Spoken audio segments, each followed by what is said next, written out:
Awais, I hope I'm pronouncing this name correctly, from Pakistan writes, "The word I is singular, but we use have with it and not has. Why?"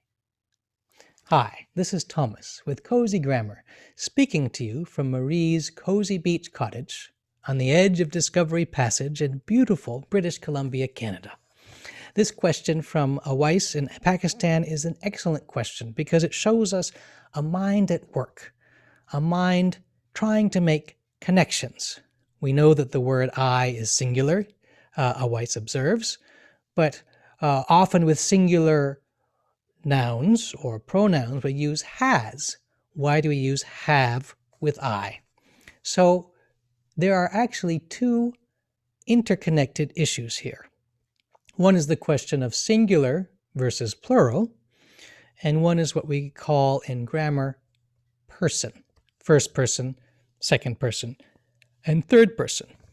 So singular versus plural, just a very quick review. Singular is when we're talking about one thing. I, for instance, have one seal sculpture on my table, or with several things, more than one. So I have several flowers. So several flowers, we're talking about plural. One seal, we're talking about singular. And yes, the pronoun I is singular. So are the pronouns he, she, or it. But as you've observed in your question, we use the form of the verb have with I. And we often associate has with singular words like, for instance, he or she. We say he has, she has, it has something. Now, here's why we have this difference between the I and the he and the she and the it, which is that in English we also have something which is called person. And there are three of these grammatical persons.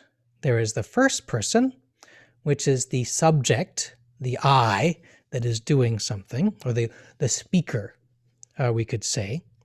Then there is the second person, which is the person spoken to, which we associate with you. So I is the first person singular, you is the second person, and in English it can be either singular or plural. And then we have the third person, which is somebody outside of the you and I. So he, she, it, they. Those are all what we call third person. Now, with the third person singular, he, she, it, we use has. Hence, he has, she has, it has. But with the first person singular, we always use have. Hence, I have. And in fact, this is one of the ways we identify that we're talking about the first person singular as opposed to the third person singular. In grammar, one of the things we learn is to look at all of the different elements that are involved in the grammatical construction of a sentence and the grammatical understanding of a sentence or of a phrase.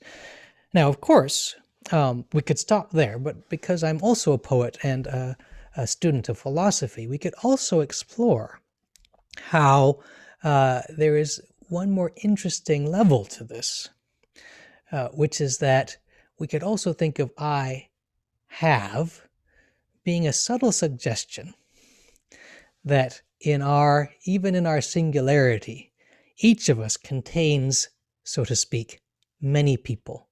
We contain many stories. We contain many sides of our experience.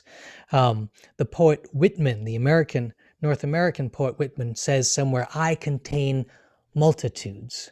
And so maybe we can imagine that in grammar, this very simple seeming distinction also suggests that each of us in our apparent singularity contains a multitude, a plurality, if you will, of experiences, of personalities, of ways of seeing the world, all in one person. So that is my response to your question about I being singular, but using have instead of has. I hope that answers your question. If you have any further questions, please feel free to write to me again at cozygrammar.com, and I will do my best to respond as best I can.